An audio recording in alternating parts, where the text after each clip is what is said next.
Hello, allied health professionals of Ghana.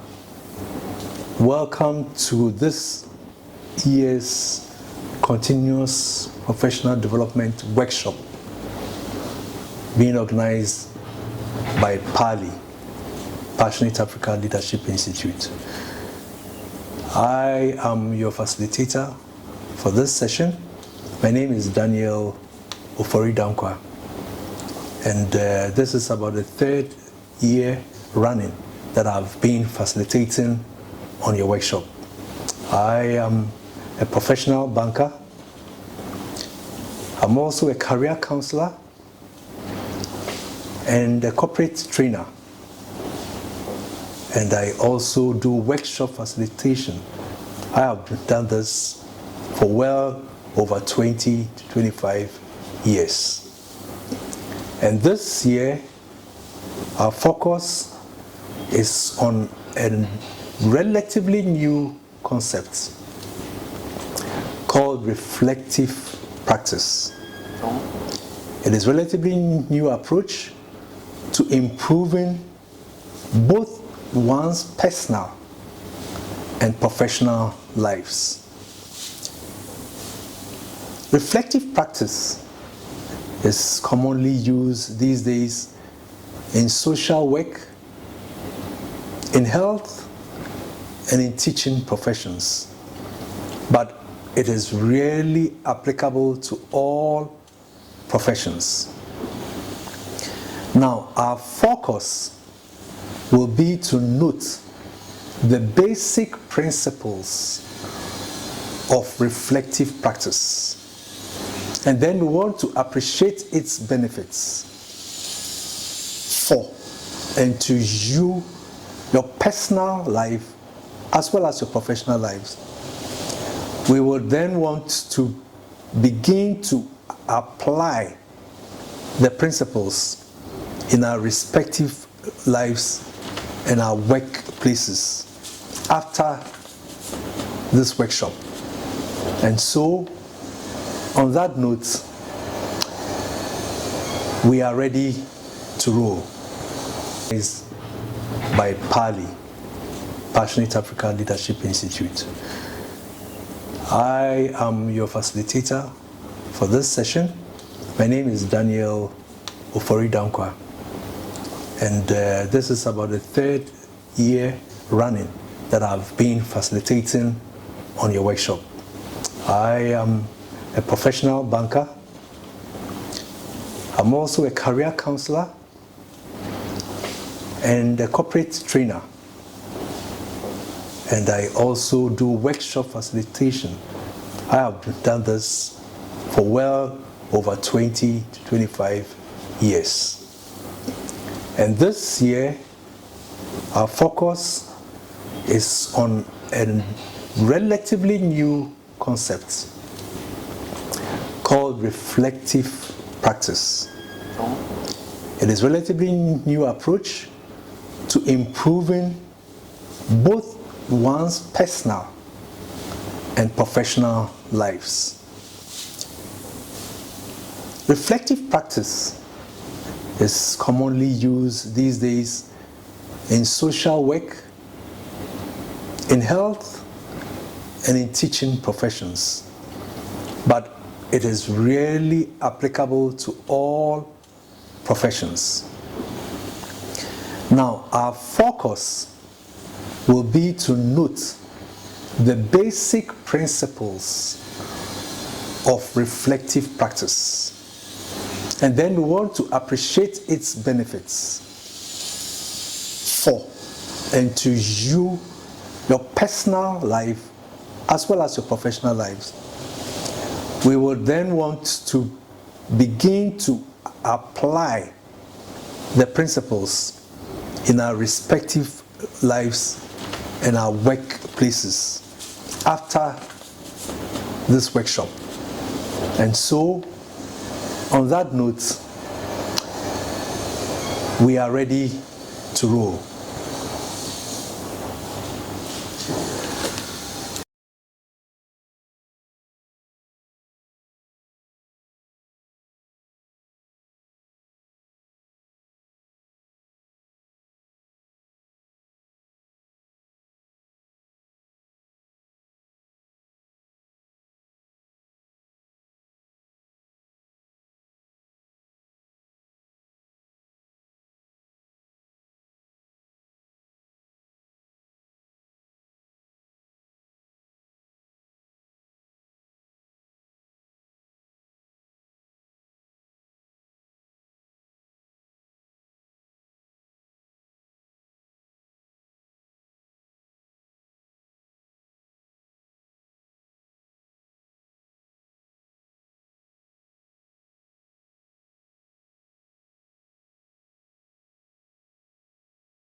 Let us know. So let us now look at the specific types, or we call it the modes of reflective practice. Now, reflective practice is not taken just to revisit the past. You don't do it just to revisit your past, but you revisit the past to note it and to guide you for a better future. So the following are a number of essential types or modes of reflection. And I want you to pay attention. This is very, very, very critical. So the first one is reflection in action. And what do we mean by reflection in action? So it's taking note of your thinking and actions as they are occurring at your workplace. So it is reflection in action because you take note of your thinking and actions as they are occurring and make immediate adjustments as events unfold. Let us take an example. So asking yourselves, what is currently happening as you are working? As you are dealing with the patient, what is currently happening? Ask yourself, are things going on as expected? If not, take notes. How am I feeling? Is there anything that I should be doing differently to improve what I'm doing? So this is what we call reflection in action. Reflection in action. Then we have reflection on action. And that is looking back.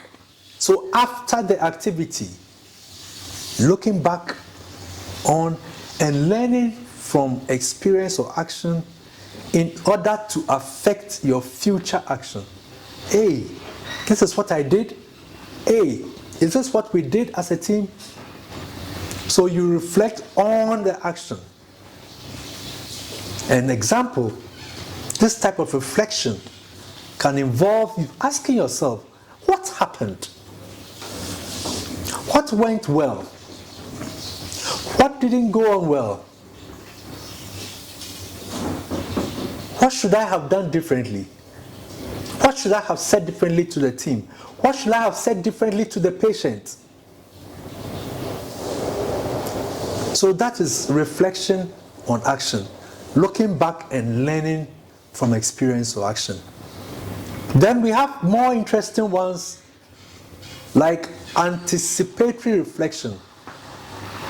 And in this case, it is reflection that is done even before an event occurs.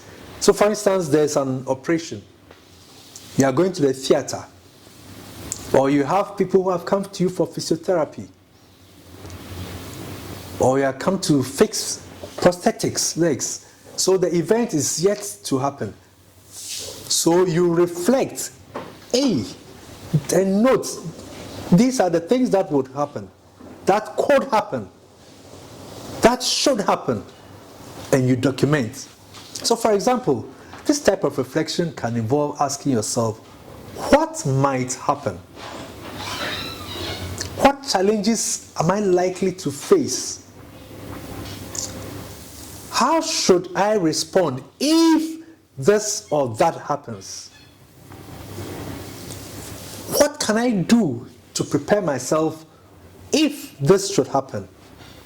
So you reflect before the event occurs. And that is our third one. Then we have reflection for action. So this one is more of action-oriented. You reflect purposely to activate, not if, but you reflect to take action. So this involves analyzing the various works that you are doing, the practices, with the purpose of taking action to change.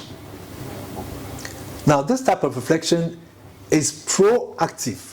So it gets you even going ahead, and it's often called closing the gap reflection.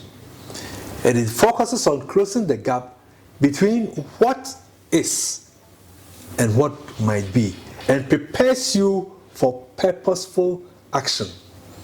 So it's noted, and when it comes, you already have the action that you want to take. And then we have an offshoot one, which is called reflection within. And this one, you don't go out in action, but you go within yourself. So you inquire about personal purposes. Why? What are my intentions? As I'm treating this patient, as I'm dealing with this patient, as I'm going to speak with this patient's family, what are my intentions? Are my intentions to generate clapping for myself? Is that why I'm doing that? What are my feelings? Am I afraid that the patient will die? Am I afraid that the operation will not work? So that is reflecting within. Now, as an allied health professional, you might question like, what is working well? What is keeping me from taking action? Why are they reacting in a particular way? Why is the family of the patient acting in a particular way? So this one is self-reflection. So let us go back and know. So we have reflection in action. This is core. So that is why we are repeating. Reflection in action. Then you reflect on action. Then you anticipatory reflection. Then reflection for action, that is purpose-driven reflection. And then internal reflection. What if? Why did I? What was my feeling? What was my intention? So these are the 5.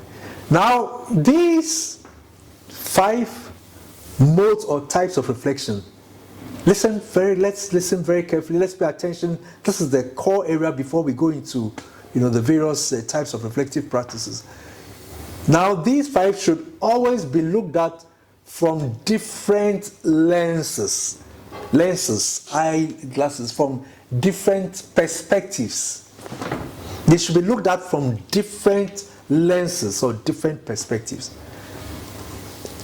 So each of the modes or type that we've talked about, reflection on, reflection within, etc., for each of them, you have to reflect on them through the following lenses. First of all, from myself, and that is what is called autobiographical lens. Seeing all the reflections about yourself. What did I? What didn't I? And so on and so forth. Then the next one is the patient. Seeing it from the patient, not from your side, but what does the patient think? What did the patient do? What will the patient reflect? And the patient's family. That is critical. Then another lens is my colleagues. What will my team members, what will they do? What have they done? What are my colleagues thinking? What should my colleagues have done? It's no longer yourself, but from the lens of your colleague. Then the Allied Health Council, my regulators, and my institution, my hospital. What if I take this action? How will it impact on all physiotherapists in Ghana? On all, pediatrics in Ghana, and so on and so forth. And what would the impact on my organization? And then finally, the theoretical lens from your standards your literature, your book knowledge. So all the modes and type, the 5, each of them should be looked at through these lenses, various lenses: self, patient, your colleague, your team, the regulators, your institution, and the theoretical lens. So now, let us pause for our first assignment, practice assignment. At this point, I want you to relax, and based on what you have so far gathered, and you can always go back and reflect and then come back. But the first practice assignment, wherever you are, just, we want you to recall from your professional practices and workplace experiences throughout the whole of 2023. Recall and note down, state 2 instances or situations at work or clinical cases that you were involved in where any of the above discussed modes of reflection were used by you or could have been used by you on hindsight. And then one of your instances that you select, we said take 2 instances. One of your 2 instances, or one of your 2 situations, or one of your 2 cases should be a positive one and the other a challenging one. Okay, so take 1 minute.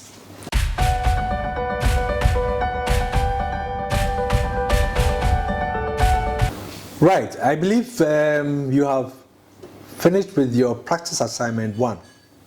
What we said was that you recall from your professional practice and workplace experiences throughout 2023 and state 2 instances or situations or cases. Note them down because you're going to develop reflective practice on them. So it is important that you note them down. 2 cases that you were involved or you could have been involved where the above discussed modes of reflection or types of reflection were used or could have been used. And we said one of the cases should be positive and the other a challenging situation. So on the basis that we have all noted that down, let us now proceed deeper into the practice of reflection. So now, pick your piece of paper again, and this is a checklist. We are now talking about attributes of reflective practitioners. The question we are asking is that we are going to mention some attributes of those who are reflective practitioners.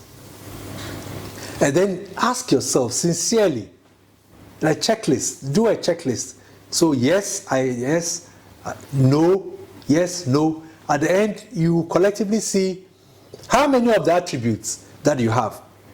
If you have a greater number of attributes, then it means that you're already ready for reflective practice. Or you're already doing reflective practice. But you didn't know it was called reflective practice. So let us look at these attributes. And be very sincere. This is not an exam. Each one of us has to just look within us. Are you an open-minded and responsible person? Are you open-minded? If yes, you take. Are you responsible? If no, you take no. And when you take no, it means that you are opening up that from now onwards, because I want to do reflective practice, I'm going to be open-minded. I'm going to be responsible. That is how it is. If you're already, fantastic. If not, sincerely note down these are the attributes that prepare you for continuous and successful use of reflective practice? Do you reflect on and learn from experience, or you don't care? Do you engage in ongoing inquiry, asking, or at the end of the day, you just go home, that's the end? The following day, you start afresh. End of the day, you go home. Or do you go home and ask yourself, what I did not do? Do you note down? Do you have a diary, a daily diary that you record? Do you engage? Do you ask your colleagues? Do you ask your superior? Do you ask your subordinates at work? Do you have an engaging, ongoing inquiry? If yes, if no. And as we said, this is your personal checklist, so it should be done sincerely. Do you constantly ask for feedback from everybody? The cleaner at the workplace, you can ask for feedback. Your colleagues, do you ask for feedback? The family of the patients who are lying in bed and the family that are sitting outside, do you go to them and ask feedback? How are you feeling? How do you see your son or your daughter or your sister or your mother improving? Do you constantly? These are the attributes of reflective practitioners, and we want at the end of this section that all of us will become reflective practitioners. Are you open to alternative perspectives, or it's only what you think it should be? When somebody suggests an alternative, do you say, let's think about it? Particularly if it's a junior worker or a junior member of the team. Are you open to alternative perspective? These are the attributes.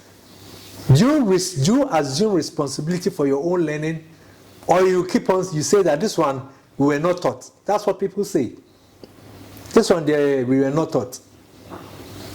This one is not part of physiotherapy. Do you assume responsibility for your own learning? Do you take action to align with new knowledge and understanding?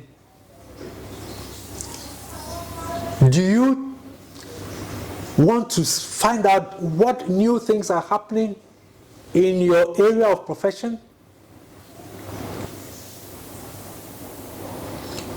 Are you going onto the internet to find out new things and then seeking to align what you do the next day with it? Do you observe the processes of thinking? Do you observe yourself as you are working? Do you observe others? These are the attributes.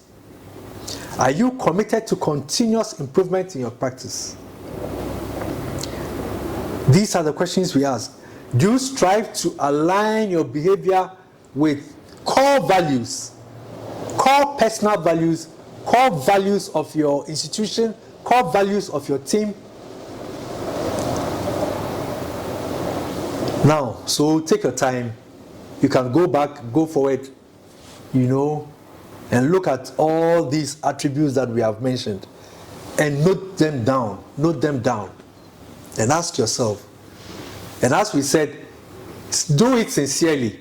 And if you don't, then today is the day for the beginning of new attitudes, new attributes, new soft skills, new thinking that would make you a reflective practitioner. Are you through with that? If you are through and you've taken notes, then declare yourself as a reflective practitioner about to start, or are you a reflective practitioner already in motion, or you are a potential reflective practitioner. But take note of these, and even after this session, go back and think through it and acquire these attributes to make you a good reflective practitioner. Now, so there, let's move to the practice assignment 2. So checklist yourself sincerely on the above or the attributes that we have just discussed of a reflective practitioner. Checklist yourself. Checklist it. Now, at the end, sincerely decide if you currently qualify as a reflective practitioner. Do not tell me. Do not tell anyone. You know, this is a very serious session. So tell yourself, oh yes, I do. Because I take yes for most of them. All of them. None of them. So if you mark yourself as currently not a reflective practitioner, then decide to start from today. But if you do, then hallelujah, then it means you are now ready for us to dive into the deeper waters of reflective practice. So 30 seconds, look at this.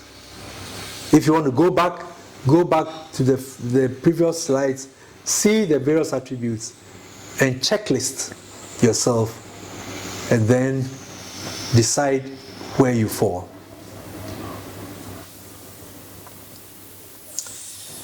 Okay, so once you are through with this practice assignment 2, then we are now going into formats, the various application formats for reflective practice, and therefore this is the core thing for this session. And so, if we are ready, let us go. Now, let us be very, very, very, very take note of this, that there are numerous, I dare say many, because it's an evolving area, reflective practice.